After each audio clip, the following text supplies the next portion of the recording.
Para analizarlo, porque ya ha pasado un año de esta invasión y lo cierto es que Estados Unidos marcó posición y también hay nuevas estrategias y frentes que están marcando posiciones claras en torno a este conflicto. Muy buenos días, Pamela. Muy buenos días, días, Eli. Encantada de estar aquí nuevamente. Y sí, muy bien, como dices, hoy día se cumple exactamente un año desde el inicio de la invasión a Ucrania, el cual yo considero que es definitivamente el conflicto geopolítico más importante de nuestros tiempos, sobre todo porque están involucrados los grandes actores, las grandes superpotencias del mundo. Por un lado, Estados Unidos y sus aliados de la OTAN, y por el otro lado, Rusia, el cual, como ya hemos visto en anteriores ocasiones, ya se podría considerar como un imperio en decadencia. Pero justamente hoy día vamos a hablar sobre los frentes militares de guerra, porque al final de cuentas, en donde ha perdido Rusia es justamente en el frente militar. Vamos a analizar un poco más a detalle con unos mapas que he traído el día de hoy y a ver si por favor pasamos a la siguiente diapositiva para comenzar con la exposición. Ahora, lo primero que me gustaría aclarar es actualmente cómo es el mapa de Ucrania según Moscú y según Kiev. Como todos sabemos, el mapa de Ucrania, según su constitución, tiene todas estas fronteras, ¿no? Que incluye la península de Crimea y el Donbass.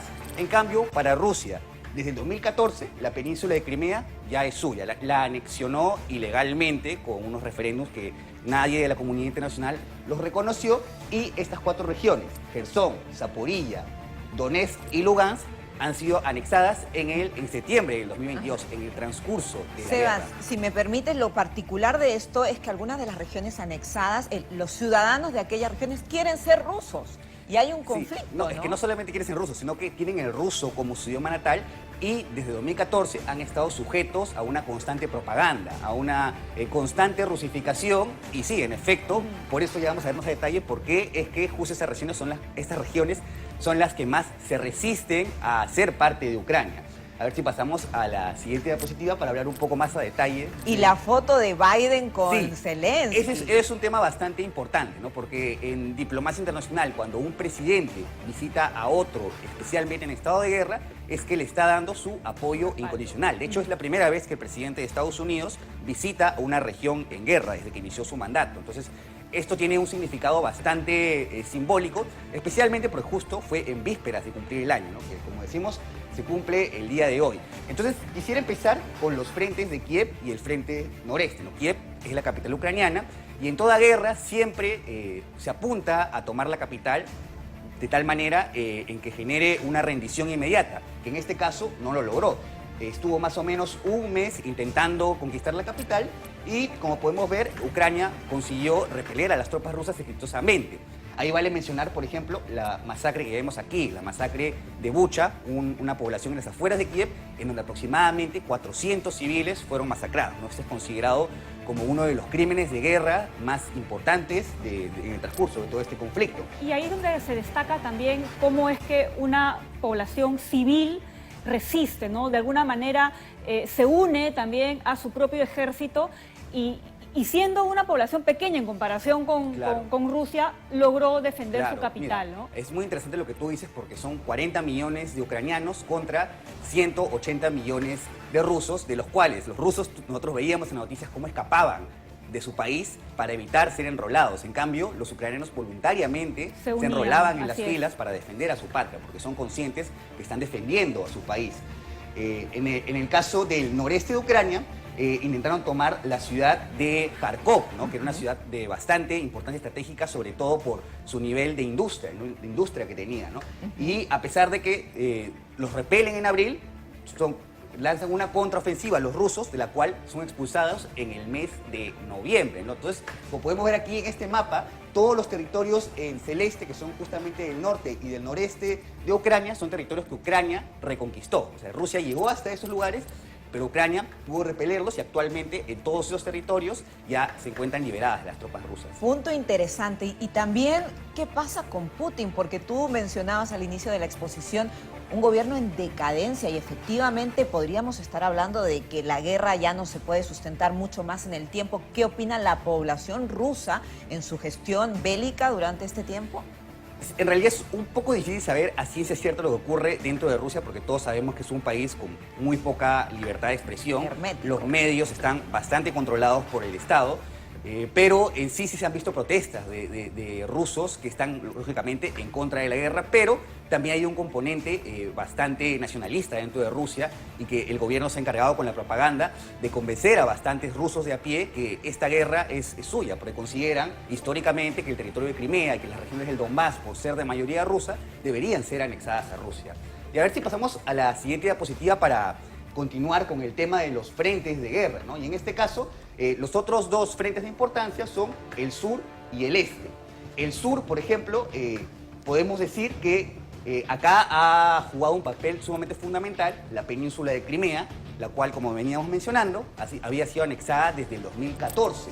Y en este caso, desde Crimea salieron las tropas que iban a atacar las regiones de Zaporilla y de Jersón, ¿no? Que son las que habíamos mencionado que Rusia ya considera como parte de su territorio.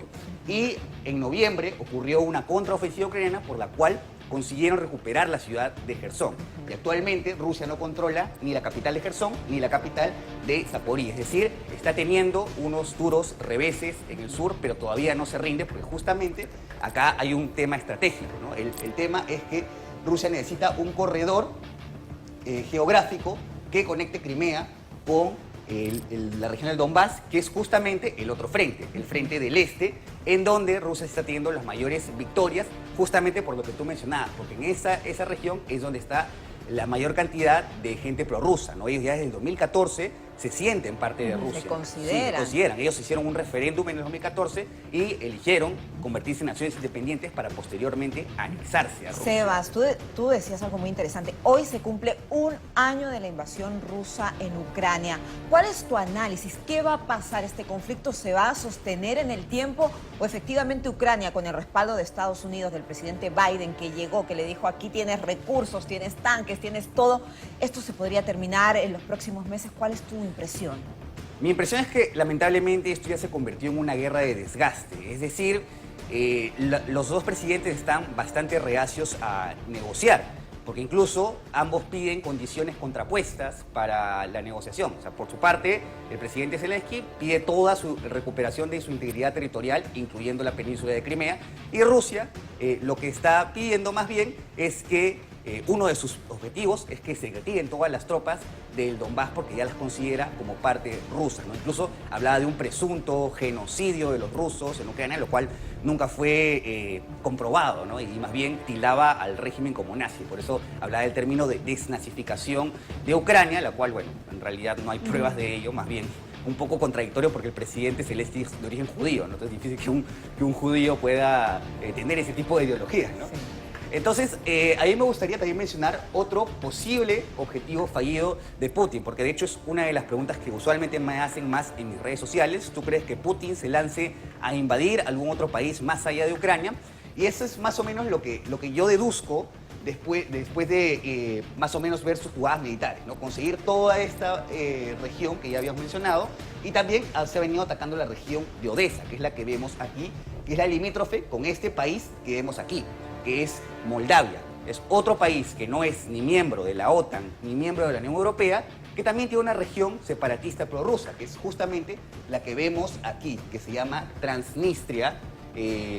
Al principio de la guerra hubo un par de ataques, un par de explosiones bastante misteriosas en esta región, la cual también, ¿no? Igualito, se ha autoproclamado como un estado independiente, al igual que Donetsk y Lugansk, y que supuestamente está esperando que las tropas rusas lleguen para liberarlas, entre comillas, y anexar también toda esta franja de territorio a Rusia, ¿no? Incluso es muy curioso porque vemos que la bandera de este país autoproclamado, Transnistria, tiene la hoz, el símbolo que utilizaba la antigua Unión Soviética, ¿no? Como una manera de reivindicar ese sentimiento prorruso que hay dentro de esta región. Y a ver si pasamos a la siguiente diapositiva. Ahora también me gustaría mencionar el tema de la cuestión de Crimea, ¿no? La península que bastante hemos mencionado, anexada desde Rusia desde el 2014. Y aquí puse este mapa para explicar cuál es su valor estratégico y su valor económico, ¿no? Esta de acá es la península de Crimea. Ajá. Este de acá es el Mar Negro. Y este de acá es el Mar Mediterráneo, por donde corre todo el comercio entre el norte de África, Europa y Oriente Próximo. Entonces, resulta que si es el mapa de Rusia, la única salida que tendría al Mar Negro y después al Mar Mediterráneo para una zona importante de comercio es justamente por Crimea. Porque Rusia es un país enorme, que tiene una costa enorme, pero todo el resto de sus puertos están en el norte. Y en el norte, ¿qué tenemos? El Océano Ártico, el cual se congela durante el invierno. Condiciones extremas. Y además que logísticamente hablando, es mucho más costoso transportar buques desde el norte. Claro, tendría que dar toda la vuelta, ¿no? Imposible. Entonces, de ahí ya vienen, bueno, el tema de los nacionalismos, pero en realidad siempre todos sabemos que hay un tema económico de por medio, ¿no? Y además que de aquí también están todas las conexiones de los oleoductos, del gas natural y el petróleo que van hacia Europa. Es decir, que controla Crimea, controla todos esos recursos energéticos de los cuales Europa es bastante dependiente. Entonces, ¿cuál es la posición del presidente Zelensky? Como habíamos mencionado, la guerra comenzó en Crimea y iba a acabar con la Crimea liberada. Entonces, Rusia incluso ya sabe, ya es consciente que Ucrania ha hecho unos cuantos ataques aéreos a Crimea. O sea, incluso acá hay un puente que ha construido Rusia, el puente del Estrecho de Kerch, el cual ha explotado. Y eso ha perjudicado logísticamente los ingresos y suministros a Crimea. Es una guerra de egos entre ambos presidentes, pero Pamela, ¿sí o no que nos han llegado algunas preguntas? Sebastián, nos han llegado un par de preguntas a través de las redes sociales que también están muy interesadas las personas y las tenemos para ponerlas en pantalla para poder leerlas. ¿Cuál es el papel del grupo Wagner? Nos preguntan. El grupo Wagner es un tema bastante interesante porque es un grupo de mercenarios que fueron contratados por uno de los oligarcas más conocidos y que están dentro del círculo cercano de Putin y que están yendo a pelear a la guerra. Y que incluso se dice que durante la guerra el grupo extendió de 2.000 hasta 50.000 efectivos y muchos de ellos son incluso carcelarios, ¿no? Carcelarios que les han dicho, ya, te damos tu libertad, pero te vas a pelear por Rusia a Ucrania. No me quiero imaginar el perfil que deben tener esos sujetos peligrosísimos. Sí, se han denunciado torturas, violaciones, todo tipo de violaciones porque no siguen ninguna regla del derecho internacional humanitario. Claro, ¿no? Ya vamos viendo cuál es el trasfondo de estas personas y lógicamente tienen todas las de haber cometido todos estos crímenes. Ajá. Vemos la siguiente pregunta entonces. A ver, claro.